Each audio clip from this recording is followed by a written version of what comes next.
When people are asked what springs to mind when they mention Berlin, many will picture Adolf Hitler, the Nazi Party, and World War II. Even though this is understandable, there's so much more to this city than what the history books will tell you, and to link it only with such a troubled age is to do Berlin a great injustice. Berlin's origins date back to the 13th century. However, during this time, it was little more than a small settlement on the banks of the River Spree. Down through the ages, Berlin slowly grew, and by the mid-1600s, there were over 20,000 people living here. As the centuries passed, expansion took the city in all directions, and it quickly developed as the capital of Prussia, before becoming the capital of the mighty German Empire. By the late 19th century, Berlin was one of the most powerful cities in Europe, with many great buildings gracing the streets, where there was immense wealth, and it was excelling in both cultural and scientific achievements. With a population of almost 2 million, by the 1900s, the German Empire, administered from Berlin, stretched into what today makes up parts of France, Poland, Russia and Denmark, and it seemed as if nothing could stop its continuous growth.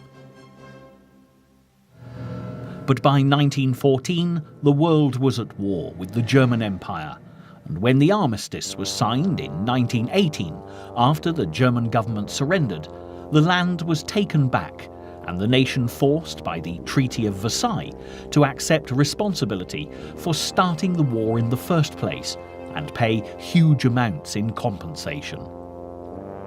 This was a time of great hardship for the people of Berlin, and for that matter, Germany in its entirety.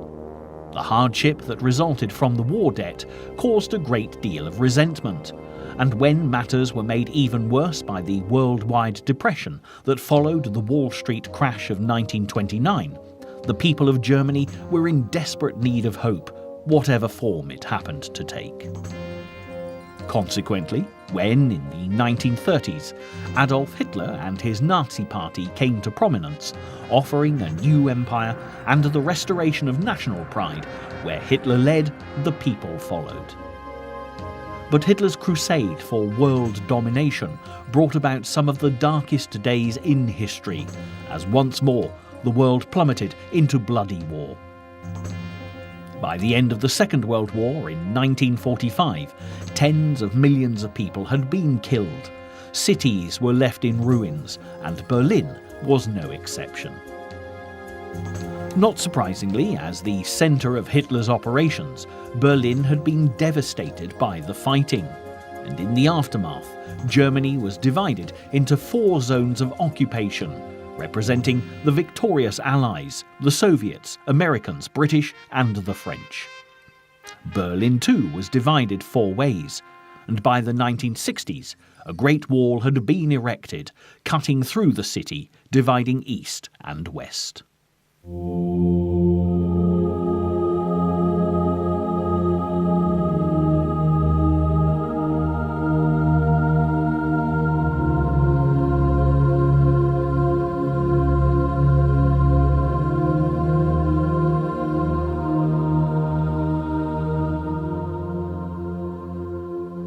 From 1961, when construction of the wall began, it's believed that many people were killed trying to escape from the Soviet-controlled East Berlin to the west.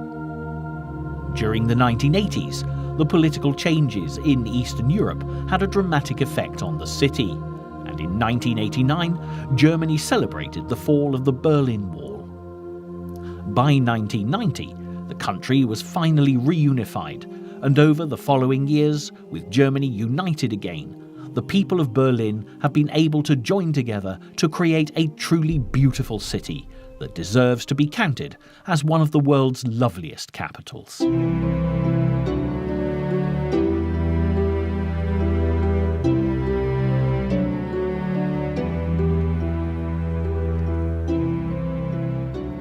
So, without further ado, considering Berlin's extremely turbulent past, we'll begin our tour of this fascinating city here at the gates of Checkpoint Charlie.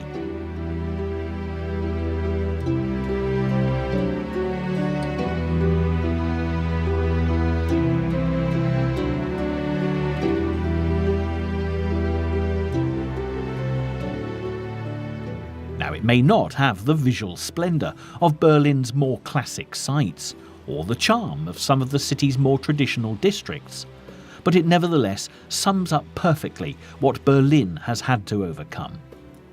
For almost 30 years, this forward-thinking and welcoming city had a completely different atmosphere, and Checkpoint Charlie is the epitome of this. When the Berlin Wall stood tall, separating the city's people, Checkpoint Charlie was one of the major crossings from East to West Berlin, and through its gates foreigners would pass to get from Soviet-controlled East Berlin to the more liberal West.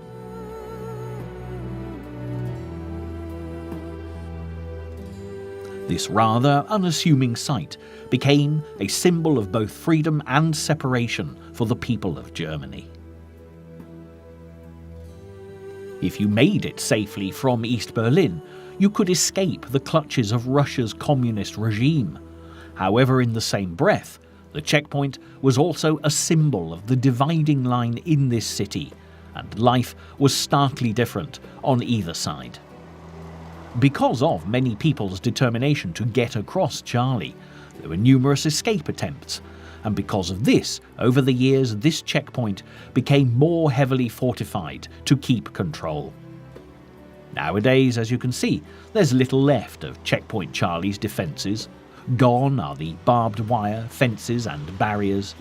Yet an atmosphere of repression and separation still seems to linger around this area. After all, one thing the people of Berlin really have to be commended for is not trying to cover up their past. Nonetheless, Checkpoint Charlie is a symbol of how, after the Second World War, Berlin was totally torn apart and has been left on full display so that the people of the entire world can learn from this city's troubled times. Here, you'll find a very honest replica of the checkpoint cabin, and even though the area is often filled with tourists happily snapping away, it doesn't take too much imagination to understand what it must have been like when it was fully operational. And naturally, Checkpoint Charlie is a wonderful place from which to start our further exploration of the remaining segments of the Berlin Wall. From this spot, you can either investigate the Museum of Checkpoint Charlie, where segments of the wall are on display, or follow the line of bricks that now mark where the wall used to stand.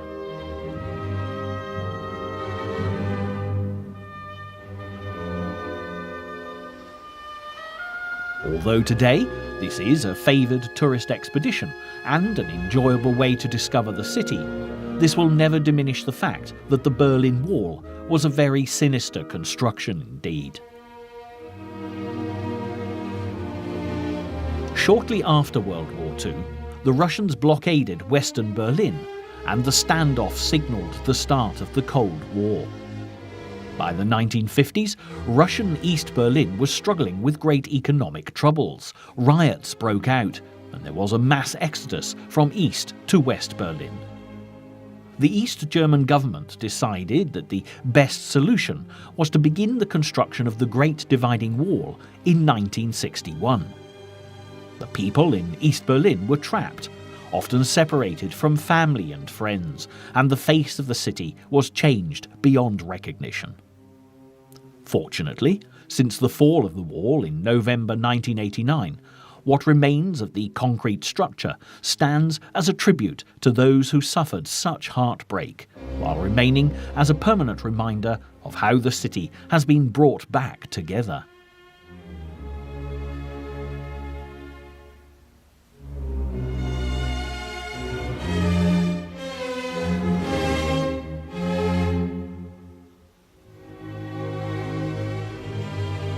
Most of the wall has now gone, but as you'd expect, there are still small remnants of this massive structure all around Berlin, and it really is worth hunting for them if you have the time.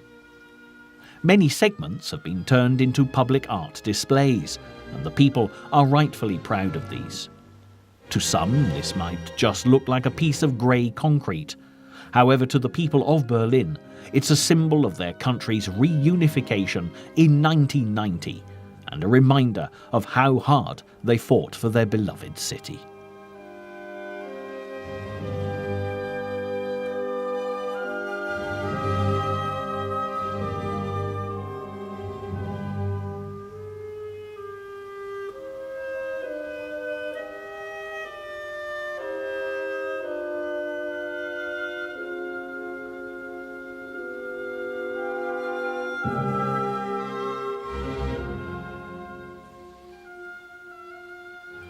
Now, fascinating as these remains are, they can never be described as beautiful, and our next location is equally iconic, but has the classic elegance of Berlin's more gracious past.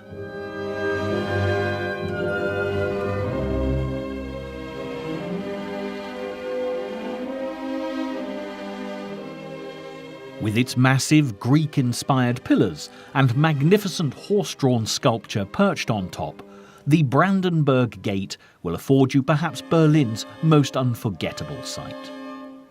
Originally completed in 1791 as one of the city's entrance gates, it has since then come to symbolise Berlin's power, and is undoubtedly why Adolf Hitler chose this spot to be the place where a torch-lit procession heralded the beginning of his plan for a 1,000-year Reich.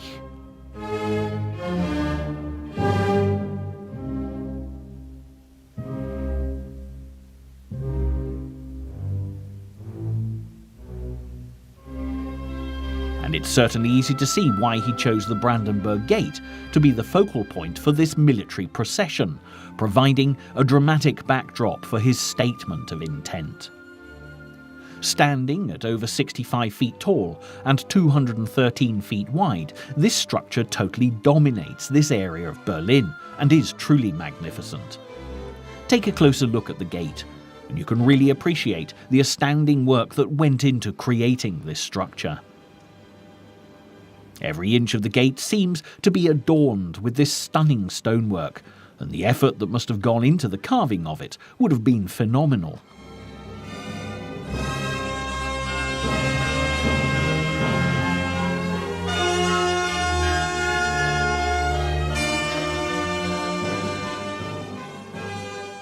Gaze up at the huge pillars, and at the very top of the gate you'll see the grand sculpture of the Quadriga, which was created by Johann Gottfried Schadow, and it's a real visual delight. A quadriga is a 4-horse-drawn chariot that was used for racing, and you can see how Shadow's sculpture depicts the horses in action absolutely beautifully. In fact, this statue is so loved and appreciated around the world that after the defeat of the Prussian troops by Napoleon in 1806, the French Emperor decided to take the quadriga back to Paris with him as a sign of his victory.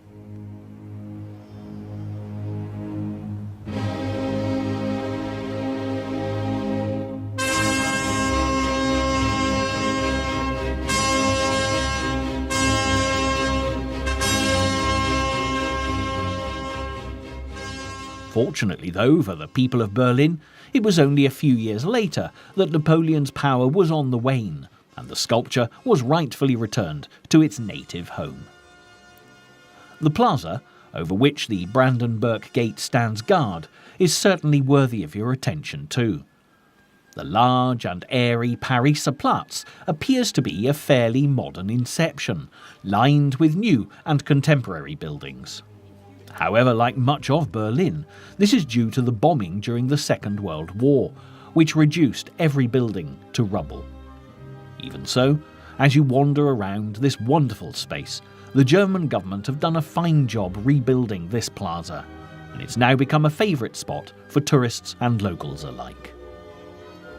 The designers have worked extremely hard to ensure that the plaza has retained its airy atmosphere. There's nothing quite like finding a bench here and just watching the world go by. But there's a great deal more of Berlin waiting to be discovered, and our next location is another truly remarkable site with an equally colourful history.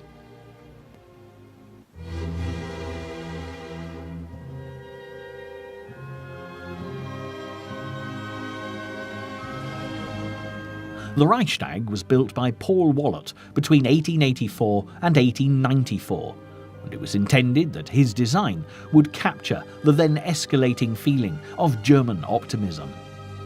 Berlin had just become the capital of the German Empire, and the city was developing as a beacon of enlightenment in Europe, the home of an impressive number of scientific and cultural triumphs.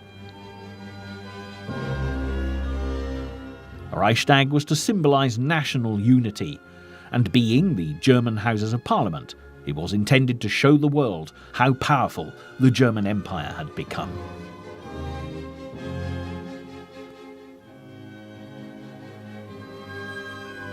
When the Reichstag was finally completed, it expressed the mood of the people perfectly and became one of Berlin's best-loved structures. With its neo-Renaissance design, beautifully arched windows and magnificent pillars, the Reichstag is a proud sight, and the locals have adored it ever since it was first completed. If, however, you take a closer look at the building, particularly at the top of the Reichstag, you'll see that, like so much of Berlin, this structure too carries its own war wounds. On the night of February the 28th, 1933, a raging fire ripped through the building, destroying the Great Hall and leaving the Reichstag in tatters. Adolf Hitler and the Nazi Party, who were on their rise to power, blamed the communists and used the fire to fuel their campaign to dominate German politics. Many believe it was actually the Nazis who started the blaze in the first place, and the destruction of the Reichstag came to symbolise the beginning of the upheaval that would result in World War II.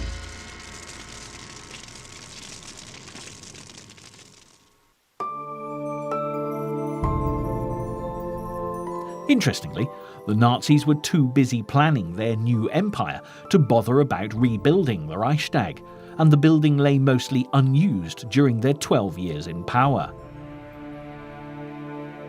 However, once the war was over, the German government decided that it was high time this most important of buildings was resurrected, and the Reichstag was restored. Between 1957 and 1999, there have been a number of renovation projects, with the last one adding the fine glass dome that now sits at the top. Sir Norman Foster's dome fits in perfectly with the rest of the structure and faultlessly blends old with new to create an unforgettable sight. Both the Brandenburg Gate and the Reichstag are powerful symbols of German pride and nationalism. However, our next location, just a few hundred metres away, demonstrates Germany's willingness to remember its terrible mistakes and to show the world its remorse for the tragedies of the Second World War.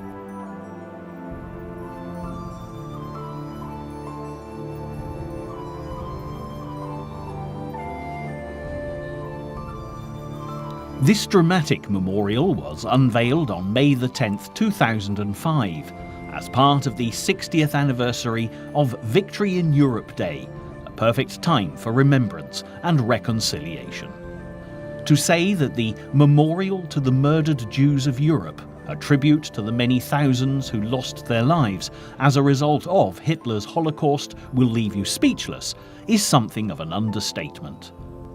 When you first arrive and see the memorial spanning out over 19,000 square metres, you'll immediately get an impression of how important this place is. And then, as you delve deeper and really explore the area, its true power becomes almost overwhelming.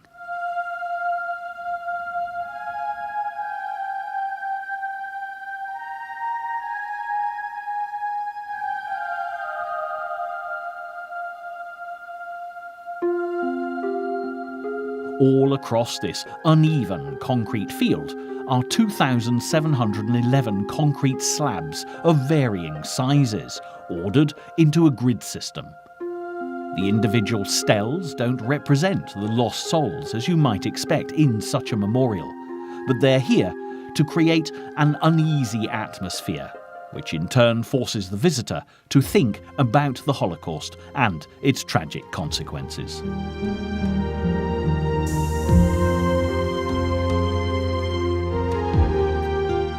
There's no set route through the memorial, but there are paths past each of the stels, meaning it would be possible to wander around here for hours, contemplating the horrific loss of life, or visiting the enlightening museum that's situated beneath the memorial. But it's now time to move on, just like many of the visitors you'll see here.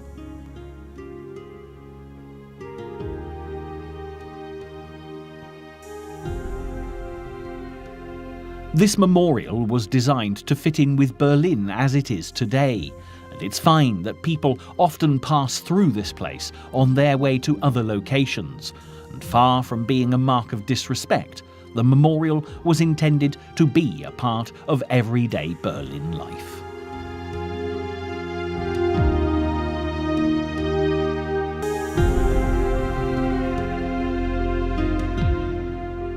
After the deeply moving atmosphere of the memorial to the murdered Jews of Europe, it's time to visit the greener and more airy surroundings of the Tiergarten.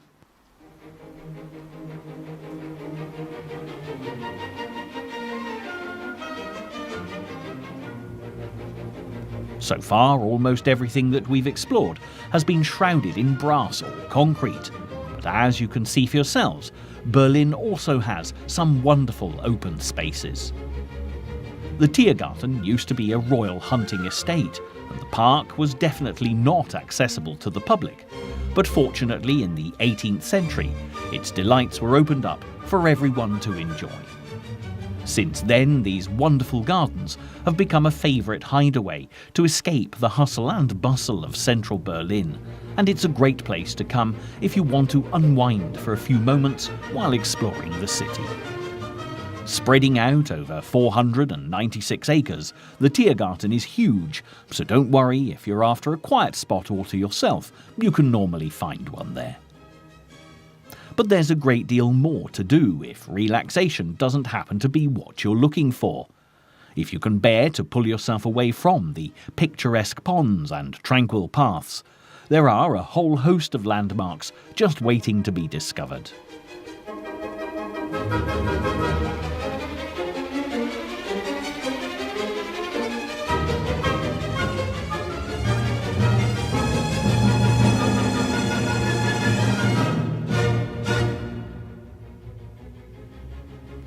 Most visitors' eyes will immediately be drawn to this tall landmark, which is a great place to start, especially as it also happens to be the centre point of the park.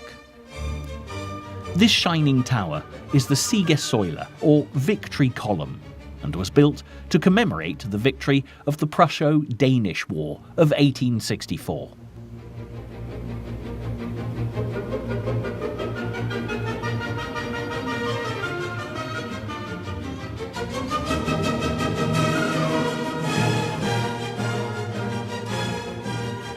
Originally, however, it was just the huge tower that was built, and the golden figure perched on top was not added until the 1870s, after more Prussian victories in battle, and the overall effect is spectacular.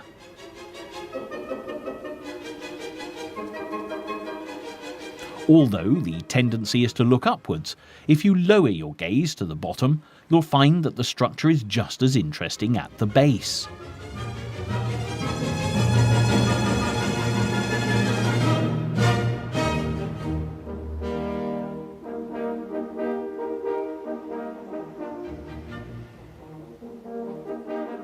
These wonderfully carved reliefs feature various victories, with each one depicting a different battle. And if you look closely, you can see bullet holes from a more recent conflict, when the Russian Red Army fought to take Berlin, bringing an end to the Second World War. Moving upwards, your eyes will spy the Hall of Pillars with the great glass mosaic before reaching the 4 separate sandstone columns that make up the bulk of the tower. You might be interested to know that originally there were only 3 columns to the tower. However, when it was moved by the Nazi government in 1938, they added the top column, which brought it to the current height of over 216 feet. Then, of course, at the pinnacle of the tower, you can't miss the glorious 35-ton angel, designed by Friedrich Drake. With her victory wreath and lifelike wings, Victoria has some of the best views over the Tiergarten, and if you're fit enough to climb the 285 steps to join her at the top, then the views really are breathtaking. But time is again our enemy, and for now we'll have to make do with gazing up at Victoria from down here, which is an equally memorable sight. Heading just to the north of the Victory Column, along Spreeweg, it won't be long before you come across the Schloss Bellevue, and you'll know straight away that you've come across another of the Tiergarten's loveliest treasures, with its imposing white facade.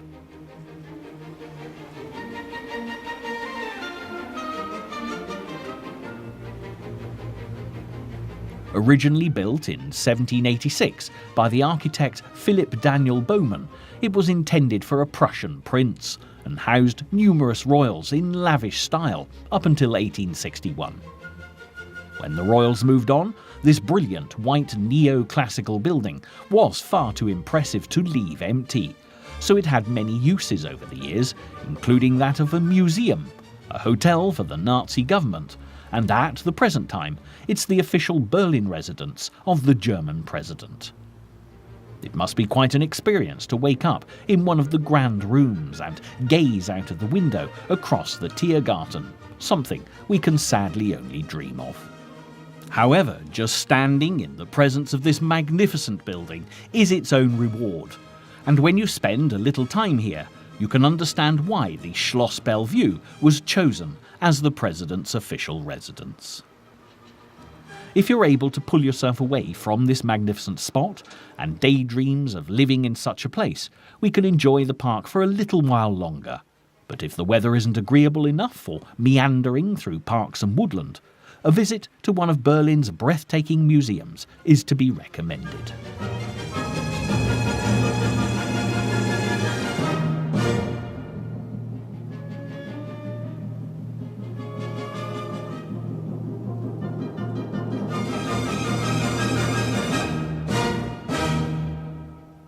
Many of the visitors who flock to this city come in search of its intriguing past, and for this reason, one of the most popular and interesting locations in Berlin is the area that's come to be known affectionately as Museum Island. Nestled amongst the tributaries of the Spree, Museum Island is home to no less than 5 museums. At the top end of the island, you'll find the delightful dome-topped Bode Museum, designed especially by Ernst von Einer to fit neatly into the small wedge at the island's tip, and as you can see, it fits the space perfectly. Walking around the museum, it's possible to see why it's become such a landmark in Berlin, as every part of the museum is impeccably designed, from the statues that skirt the outside of the roof to the huge arches which shelter the entrances, all carefully thought out to be aesthetically pleasing. Inside, there are just as many delights to uncover, ranging from old coins and medals to priceless artworks from all over the world. The collection in Bode Museum is probably one of the finest to be found in Berlin, and when matched with the wonderful building that houses it, makes for a remarkable experience. But this isn't to suggest you should spend all your time in the Bode Museum though, for there are plenty more cultural delights to explore on the island.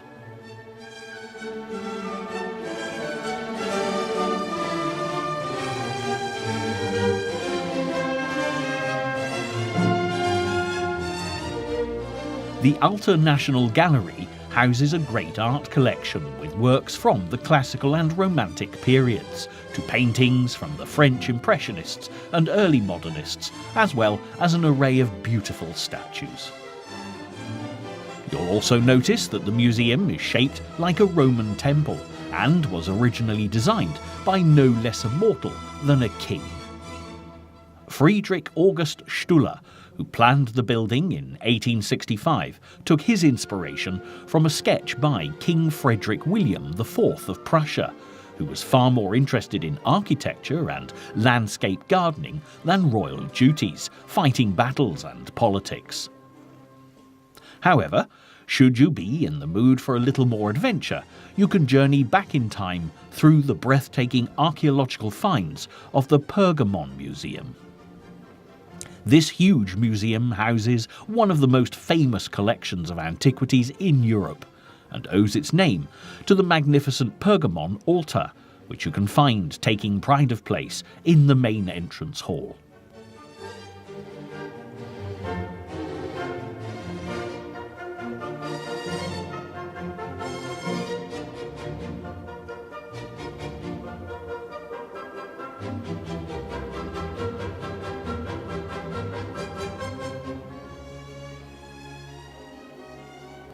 This opulent structure, dating back to the 2nd century BC, was originally built in the ancient Greek city of Pergamon, modern-day Bergama in Turkey, and boasts a 113-metre-long sculptural frieze, which is considered to be a masterpiece of Hellenistic art.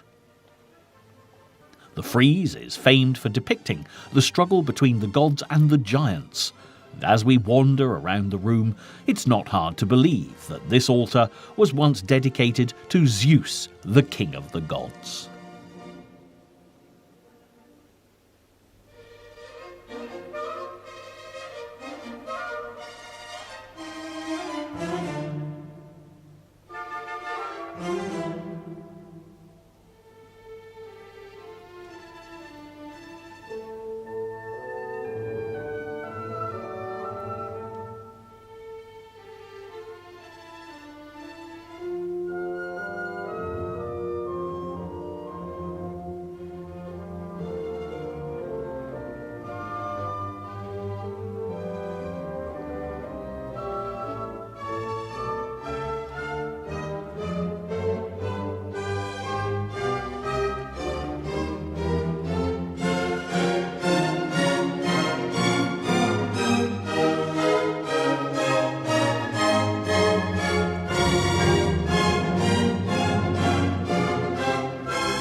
In the adjoining rooms you can find both Roman and Hellenistic architecture, with the remains of majestic temples and ancient statues all on display. And if you then move on to the Museum of the Ancient Near East, you'll be quite literally bowled over by the breathtaking splendour of the Ishtar Gate, which once led to the inner city of Babylon. Constructed in 575 BC, the gateway is completely covered with beautifully coloured glazed bricks, and amongst the enamelled blue tiles, reliefs of brightly coloured dragons and bulls, symbolising the ancient gods, proudly appear. Literally high and mighty, it isn't hard to understand why this glorious gate was at one time considered to be one of the 7 wonders of the world, until being replaced by the Lighthouse of Alexandria in the 6th century AD. Leading up to this incredible artefact is the processional way, which is almost as beautiful as the gateway itself. Decorated with reliefs of lions and glazed yellow tiles, it's quite an incredible experience to walk down the passageway and soak up the atmosphere of the ancient Near East.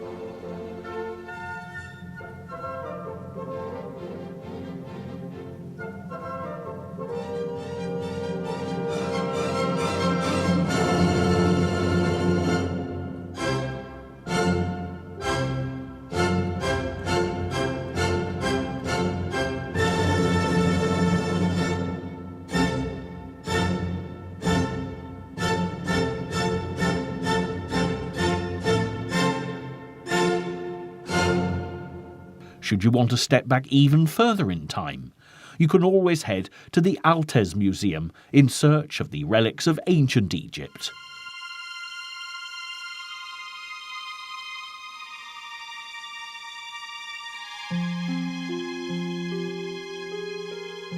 The world-famous bust of Queen Nefertiti can be found in situ, which dates back to 1430 BC. And most visitors are truly amazed to discover that it still retains its original colour.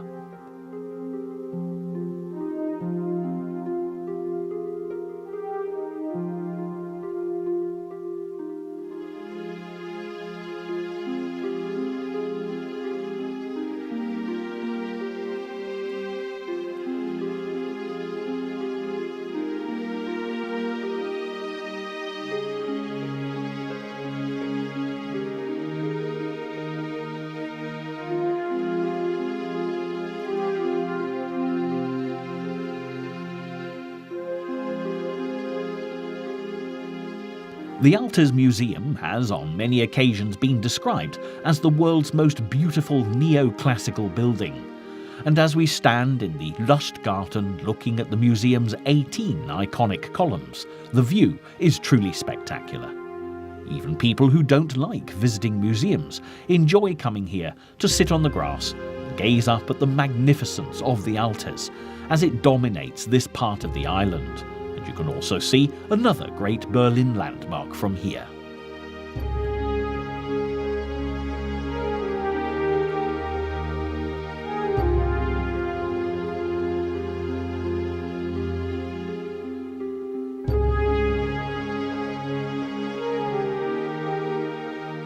The Berliner Dom can be seen if you just turn your head slightly to the right, and this really is one of the most beautiful churches in all of Berlin.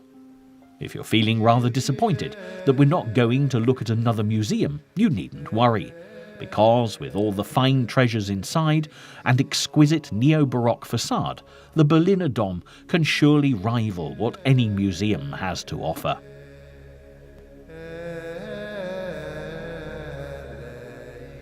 From its towering 321-foot copper dome to the stunning stonework and sculptures that surround the exterior, it really is a delight in every way.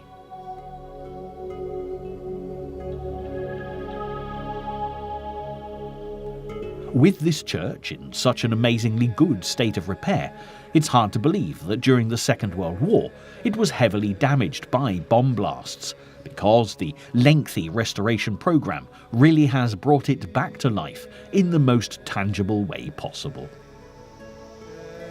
The process of restoring the Berliner Dom to its former glory as one of the most beautiful churches in the city is a perfect expression of the spirit of Berlin that's risen phoenix-like from the ashes on so many occasions.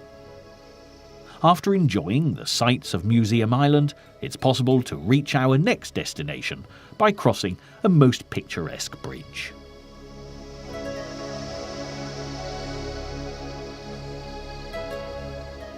This delicately arched construction, with its fine sculptures, was built in 1824 and is a wonderful introduction to the magnificent boulevard Unter den Linden.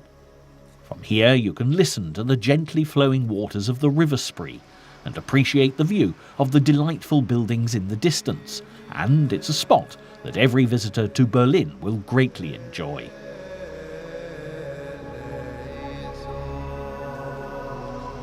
The avenue, lined with linden trees, hence its name, which translates as under the linden tree, is one of the most attractive you'll find in Berlin.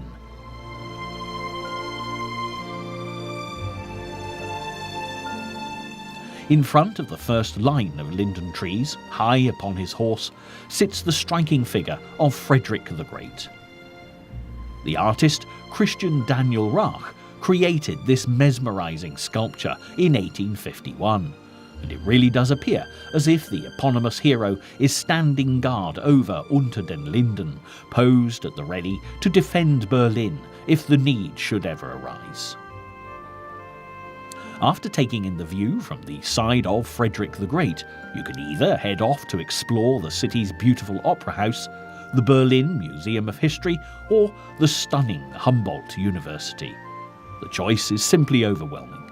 If you have the time, the best thing to do is simply and slowly stroll the length of Unter den Linden and soak up the atmosphere, the marvellous sights, and visit any of the places that happen to appeal to you.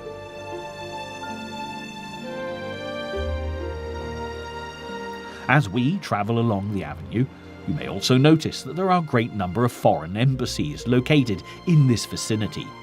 The Hungarian, British and Russian embassies have all found homes here, because, after all, if given a choice of where to reside in Berlin, there's no lovelier or more imposing location than Unter den Linden.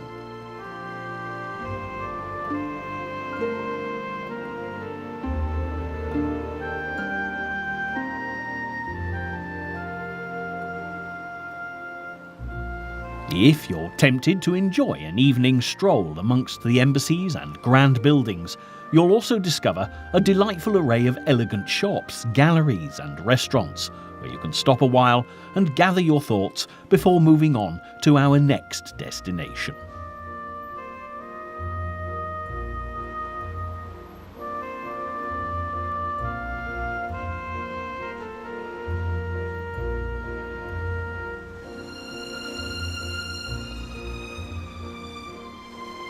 Reaching the western end of Unter den Linden, you'll be rewarded with the magnificent sight of the Brandenburg Gate lit up by night, and views of the modern buildings of Pariser Platz. But it's another fascinating Platz that we're in fact heading for next, the Potsdamer.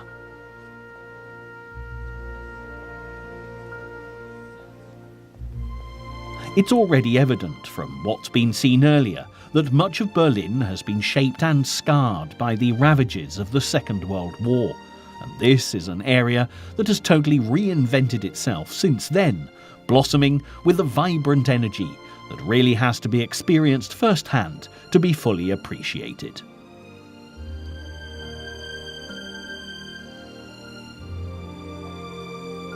During the 1920s, Potsdamer Platz was Europe's busiest plaza, constantly noisy with people coming and going, and this was the main centre for entertainment in Berlin.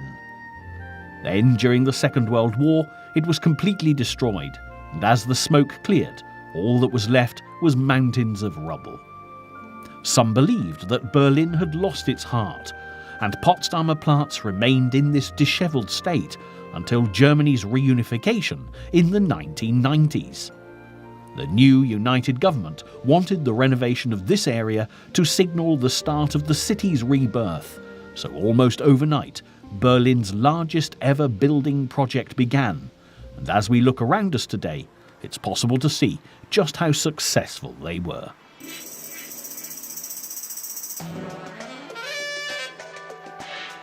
There are wonderful, modernist structures everywhere you gaze, and Potsdamer Platz really has helped to put Berlin on the map of cultural cities. And for anyone in search of energy and exuberance, Potsdamer Platz is definitely the place to go.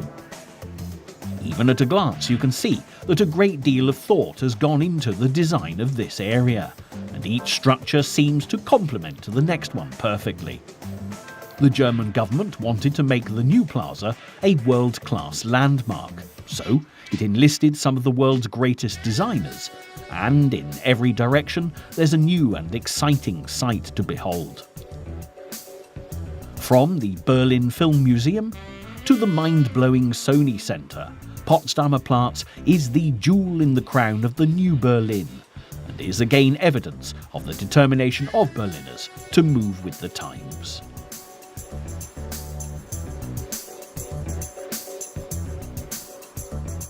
In many cities of the world, what we've seen so far would be as much as you could manage in one trip, but being a delightfully compact city, visitors to Berlin can see a great deal more.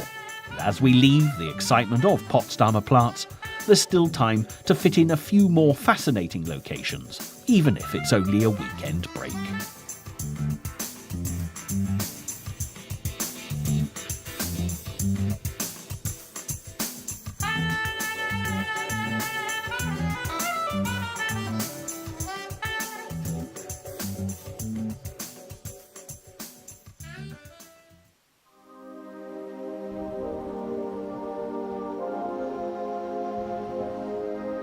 To the west of the square, you'll find one of Berlin's most famous landmarks, which was, like so many of the city's buildings, left in ruins by the war.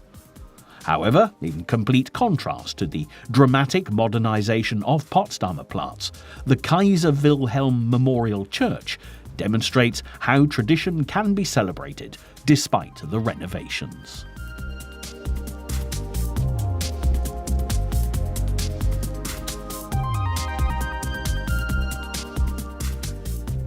Just like the memorial for the murdered Jews of Europe, this church is an extremely emotive site, which also personifies the healing process that Berlin has had to undergo. The original church was first consecrated in 1895, But as you can see for yourself, it was very badly damaged during the Second World War. After the war was over, the rubble was cleared away, leaving only the massive front tower standing. The decision was made, however, instead of starting from scratch, to build around the remains, in order to create this wonderful amalgamation of the old and the new.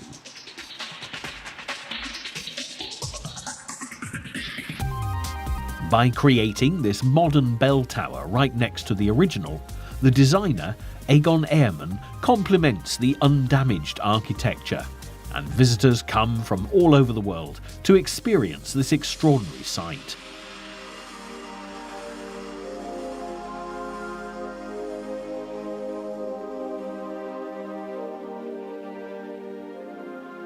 The Kaiser Wilhelm Memorial Church stands as a poignant reminder of both the destruction of war and the new life that was breathed back into Berlin through the healing process in its aftermath.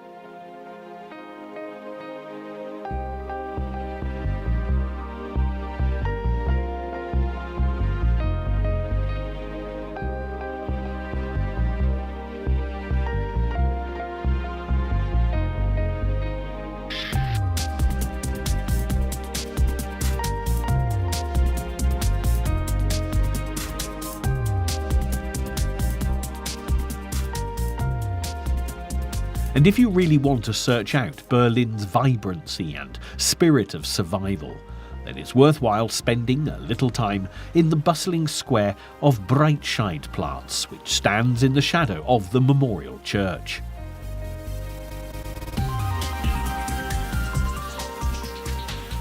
This area is at the centre of what used to be Old West Berlin, and in the 1960s, the plaza attracted visitors from far and wide with its mixture of fine stores and attractions.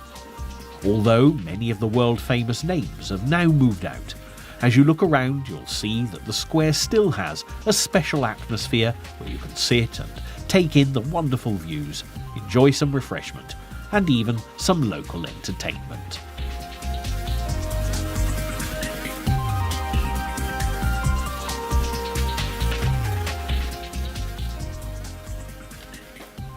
From the centre of this plaza there are some great views of the Kaiser Wilhelm Memorial, and by stopping a while in Breitscheidplatz you'll get a real feeling of the true Berlin.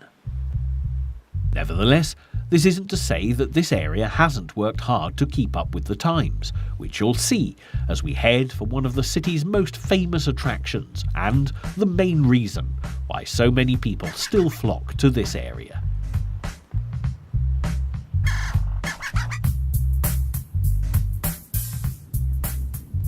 The Europa Centre is a vast complex and houses everything around it that you could possibly desire.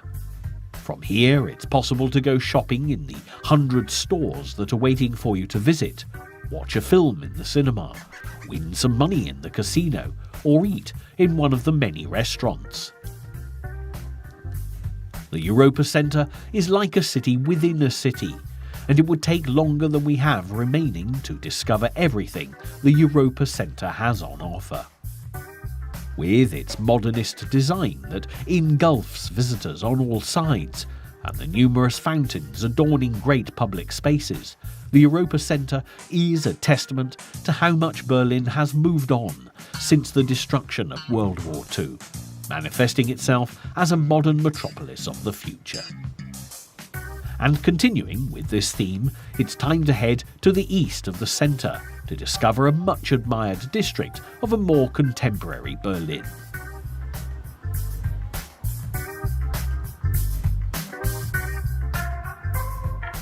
Alexanderplatz is one of Berlin's largest public squares, and although its 1960s architecture is not to everyone's taste, it's still well worth visiting while exploring the city, and it really does open yet another chapter in Berlin's rich history.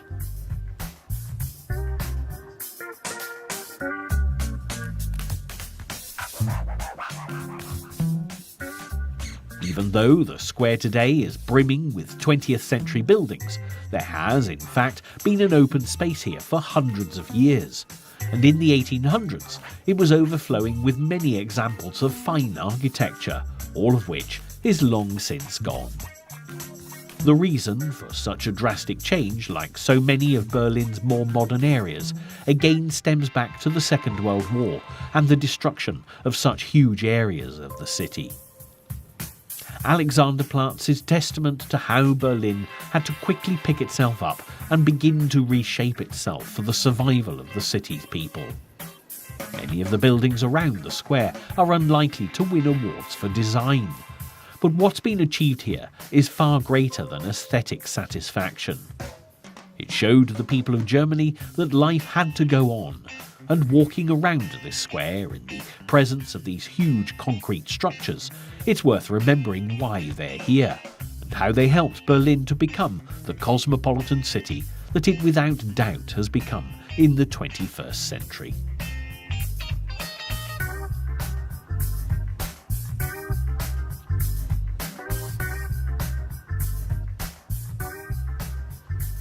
While looking around this busy area, one building that really stands head and shoulders above the rest, quite literally, is the colossal Fernsehturm. This massive television tower stands over 1,197 feet tall, and it needs no explanation as to why the locals affectionately call it the toothpick. With its golf ball-shaped middle and red and white antenna, the Fernsehturm can be spotted all over Berlin, and arouses great curiosity in all who see it. The tower was built in 1969, and even though it's now fairly dated compared to more modern buildings, it's still the fourth tallest freestanding structure in Europe. As our eyes work their way up the building's exterior, it's impossible not to be impressed by Fritz Dieter and Gunter Franke's design, even if it does make you feel a little dizzy. If you have a good head for heights, then there are some spectacular views from the observation platform, and should climbing the 986 steps to get to the top give you an appetite, you can treat yourself to an unforgettable meal in the tower's superb rotating restaurant. But if you prefer to stay at ground level, you'll find many other sights to see in this area. Stretching out from the television tower to the River Spree is the Marx Engels Forum. This once densely populated area is today a vast empty square, and is once again a reminder of the heavy bombing Berlin suffered during the Second World War. Now the only residents are the statues of Karl Marx and Friedrich Engels, created by Ludwig Engelhardt in 1986, who sit staring stonily at the Fernsehturm. On both sides of the statues you'll find steel pillars showing black and white photographs from the socialist era, and behind them a relief wall showing scenes from the history of the German socialist movement.